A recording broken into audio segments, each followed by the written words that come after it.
కాయకష్టం చేయాలి. కాయకష్టం ఎందుకు చేయాలి?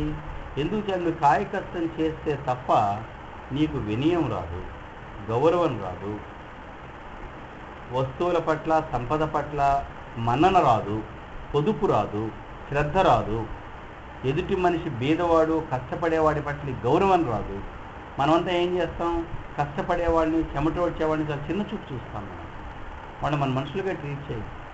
శుభ్రమైన బట్టలు వేసుకుని, అంత రాజకీయ కదర్ చొక్కాలు ఎందుకు వేసుకుంటారు? శుభ్రమైన బట్టలు, నలగనోడి బట్టలు వేసుకునే వాడిని మనం గౌరవిస్తాము.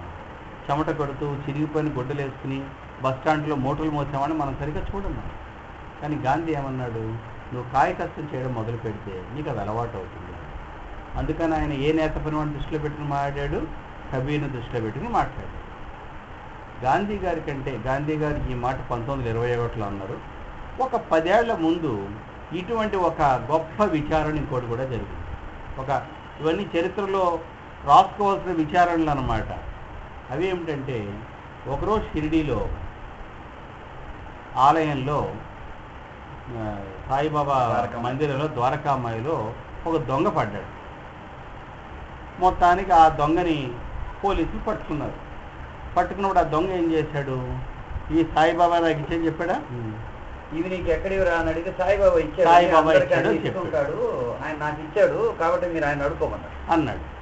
అన్నప్పుడు మరి చట్ట ప్రకారం ఏం చేయాలి అని విచారించారు. ఒక దొంగ మరొక మనిషి మీద, సాయిబాబా రక్త మాంసాలతో ఉన్నాడు మనిషి, అంచేత చట్ట ప్రకారం, ఆ రోజు చట్ట ప్రకారం ఆయన విచారించాలంటే ఏం చేయాలి? పోలీసు కబురు చేస్తాడు, రెండోసారి స్టేషన్కి అంటాడు. అలాగే ఈయన కూడా రెండోసారి స్టేషన్కి అన్నాడు. సాయిబాబాకి అభ్యంతరం లేదు, కానీ భక్తులు నమ్మకమైన అంటే సరే భక్తులంతా అన్నారు లేదు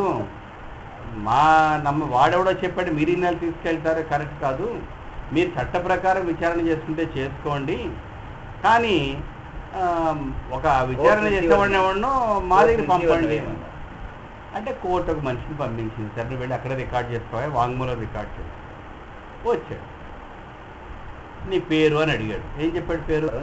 ఇదంతా సాయిబాబా అంటే చక్ర మాట. సాయిబాబా పేరు మనకు తెలియదు. ఎందుకు? ఆ సాయి అనే మాట మహల్సాపతి అన్న ఆయన మొట్టమొదటిసారి చూడగానే అన్నాడు, అయ్యే సాయి అన్నాడు ఆయన. అంతే. ఆ పేరు, ఆయన అసలు పేరు ఎవరికి తెలియదు, పేరు లేదు ఆయన. ఇప్పుడు మా తూర్పుగోదావరి జిల్లాలో రాజమండ్రి ఒక ఊరు. ఈ రాజమండ్రి అనే ఊరు దాటిన తర్వాత రాజమండ్రి పక్కన గోదావరి ఉంటుంది అన్నమాట. గోదావరి బ్రిడ్జ్ దాటగానే కొవ్వూరు అనే ఊరు వస్తుంది. బ్రిడ్జ్ దాటడానికి రైలుకి 10 నిమిషాలు పడుతుంది, 3 కిలోమీటర్ల బ్రిడ్జి. ఈ రాజమండ్రిలో ఇద్దరు ఎక్కారు అనుకోండి రైల్లో, కొవ్వూరులో దిగే లోపల వీడి పుట్టుపూర్వోత్తరాలు మొత్తం వాడికి చెప్తాడు, వాడి పుట్టుపూర్వోత్తరాలు మొత్తం వీడికి చెప్తాడు. బ్రిడ్జి చప్పుడు చేస్తుంటుంది రైలు. ఆ చప్పుడులో ఏమంటారు, ఎంతమంది పిల్లలు అంటారు మీకు అంటాడు, మొత్తం చెప్పేసుకుంటారు. ఈయన 60 సంవత్సరాలు షిరిడిలో ఉన్నాడు. ఈయన అసలు విషయాలు అంటే నువ్వు అన్నావే అనవసరమైన విషయాలని ఎవరికి చెప్పలే. ఒకవేళ సాయిబాబాకి ఫేస్బుక్ అకౌంట్ ఉంటే కూడా ఈ విషయాలు చెప్పుండేవాడు కాదు. సాయిబాబా అడిగిన మీ నాన్న పేరు ఏమిటి అంటే మా నాన్న పేరు ఏదో అడిగి 60 ఏళ్ళుండి సరే నీ వయసు అంతా అని అడిగారు. లక్షల సంవత్సరాలు అని చెప్పాడు కదా. నీ మతం ఏమిటి అని అడిగారు. తెలుసుకుంటారు అంటే అన్నాడు ఆయన, నేను కబీర్ పంథీని అని చెప్పాను. ఆ మాట కోసం మాట చెప్పాను. నీ దారి ఏది అంటే నాది కబీర్ దారి అన్నాడు. చూసారు కబీర్ దారి ఏమిటి? ఈ కబీర్ అన్న ఆయన కూడా సాయిబాబా లాంటి కదే. కబీర్ అన్న ఆయన హిందువా ముస్లిమా, ఆయన నీరు నియమాన వాళ్ళు పెంచారంటారు. ఆయన ముస్లిం బిడ్డనా హిందూ బిడ్డనా ఎవరికి తెలియదు. కబీర్కి అయితే చాలా స్పష్టంగా ఒక మాట రాస్తున్నాడు.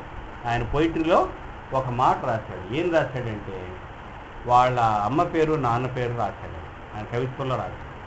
ఎవరన్నా డౌట్ ఉంటుందేమో అని చెప్పి తర్వాత చదువుకునే వాళ్ళు తెలుసుకోవడం కోసం ఆయన ఏం రాశాడంటే మా నాన్న పేరు రాముడు, మా అమ్మ పేరు రహీము అని రాశాడు. ఎవరికైనా డౌట్ ఉంటుందేమో అని రాసి పెట్టాడు. కబీరు వాళ్ళ ఇంటి గురించి కూడా రాశాడు ఆయన. కబీర్ ఇంటికి ఒక ఇంటికి 2 గుమ్మాలు ఉంటాయి, ఎక్కడ కూర్చుంటుంది.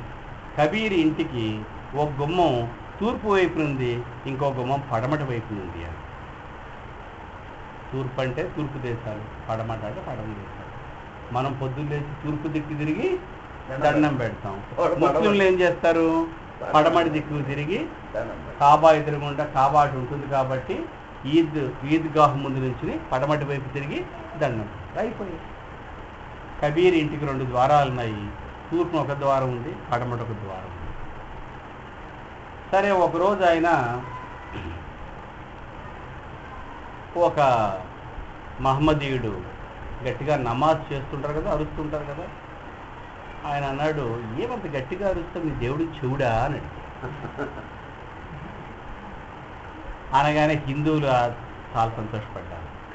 అరే చూడు, తెలిసిపోయింది నేను హిందువీనా లేదా ముస్లింలు ఇట్లా విమర్శించడు కదా అని. 2వ రోజు ముస్లింలు గంగ ఒడ్డుకి వెళ్ళాడు. స్నానం చేస్తూ ఉన్నారు. ఎందుకు మీరు స్నానం చేస్తారు? పుణ్యం వస్తుంది. ఈ కప్పలకి ఎప్పుడో పుణ్యం వచ్చేస్తుంటారు కదా, ఈ చేపలకు ఎప్పుడో పుణ్యం వచ్చింటారు కదా, ఊరికే మునుగుతుంటారు. ముస్లింలు సరదా పడ్డారు.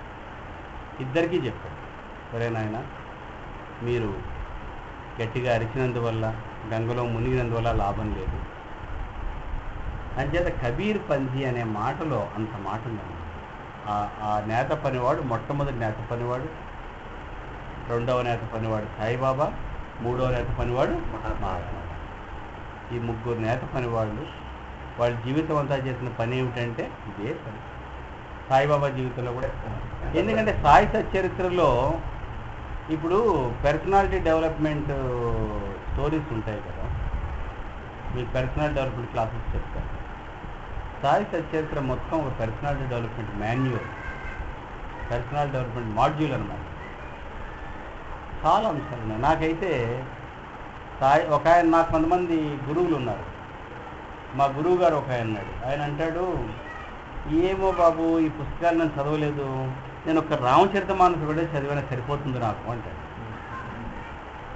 ఆయన ఏదైనా రామచరితమానసులో ఉందంటాడు.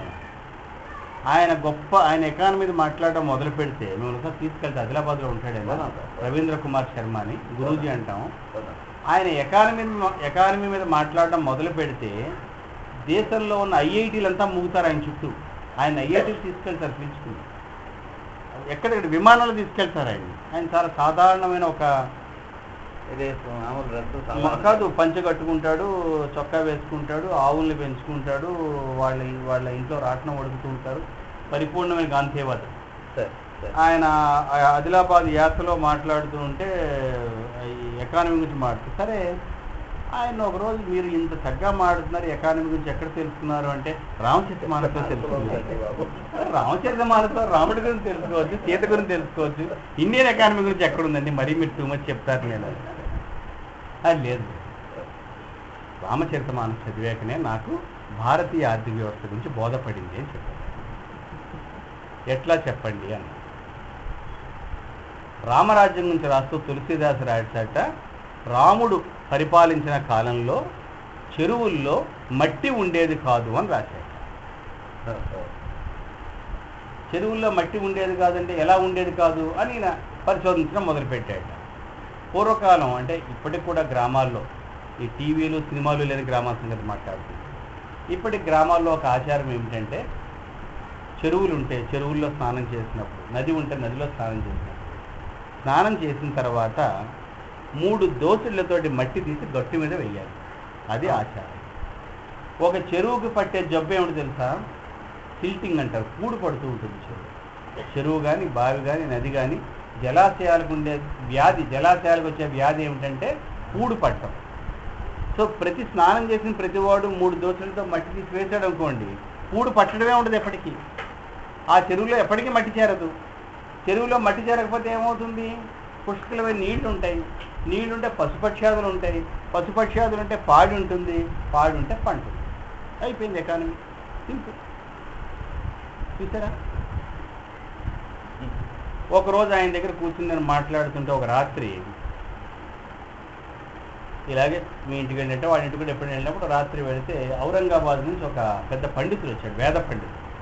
ఈయన గొప్ప వేద పండితుడు అంటే ఆయన పెద్ద శాస్త్రి. సరే ఆయనతో మాట్లాడుతూ ఉంటే, అయ్యా ఏదైనా చెప్పండి అంటే ఆయన అథర్వ వేదం అనే వేదం గురించి చెప్తూ అందులో ఎన్నో రహస్యాలు ఉన్నాయి, ఎన్నో మంత్రాలు ఉన్నాయి, అవన్నీ చెప్పి ఇందులో వశీకరణ యాగం అని ఒకటి ఉంది అని చెప్పాడు. వశీకరణ యాగం అంటే ఎదుటి వాళ్ళని వశం చేసుకోవడానికి పనికొచ్చేదన్నమాట. ఆ వశీకరణ మంత్రం హోమాలు నాకు తెలుసు, ఎవరన్నా భార్యాభర్త దెబ్బలాడుకుని నా దగ్గరికి వస్తే నేను ఆ మంత్రం చేయిస్తాను, బాగా కలిసిపోతారు. అట్లా నాది ఏం చేస్తారు అంటే, దానికి చాలా పెద్ద ప్రొసీజర్ ఉంది. దానికి రేగు కొమ్మలు కావాలి, 108 రేగు కొమ్మలు తెంపాలి, అది కూడా ఫలానా తిథి నాడే తెంపాలి, ఫలానా నెలలోనే తెంపాలి. తెంపిన తర్వాత హోమం పెట్టి అగ్ని వెలిగించి ఈ రేగు ఆకుల నెయ్యిలో ముంచి ఆ అగ్నిలో వేయాలి, ఈ మంత్రం చెప్పాలి. ఇదంతా చేస్తే మాత్రం డైవోర్స్ అనే క్వశ్చనే ఉండదు అని చెప్పాడు. సరే ఇంక చెప్తూ ఉంటే గురూజీ ఏం చేశాడు, లోపలికి వెళ్ళాడు. ఆయన లోపలికి వెళ్ళిన తర్వాత సరే అయిపోయాక ఈ పండిట్జీ 11:30 నాకు నిద్ర వస్తుందని ఆవరించి నిద్రపోవడానికి వెళ్ళిపోయి గురూజీ వచ్చి కూర్చున్నాడు. నేను ఇంకా కూర్చున్నాను. మా పండిట్జీ ఏం చెప్తున్నాడు, మీ పండిట్జీ బాగా చదువుకున్నాడండి, వేదాలు మొత్తం చదువుకున్నాడు, మంత్రాలన్నీ కంఠోపాఠంగా ఉన్నాయి, ఏం చెప్పాడు ఇంతసేపు మీకు? వశీకరణ యోగం అని ఒకటి ఉందంటండి, ఆ యోగం గురించి చెప్పాడు. ఏం చేయాలంటే మొత్తం చెప్పాను, ఆయన చెప్పిందంతా. అట్లానా, చాలా సుదీర్ఘమైన యాగమే ఇది అని. అవునండి, మా రామచరితమానసులో చాలా సింపుల్ యాగం ఒకటి ఉంది అన్నాడు. చాలా సింపుల్గా ఉందండి రామచరితమానసులో. నాకు ఆ వశీకరణ యాగం తెలియదు నాకు. ఏమిటి ఆ యాగం అన్నా?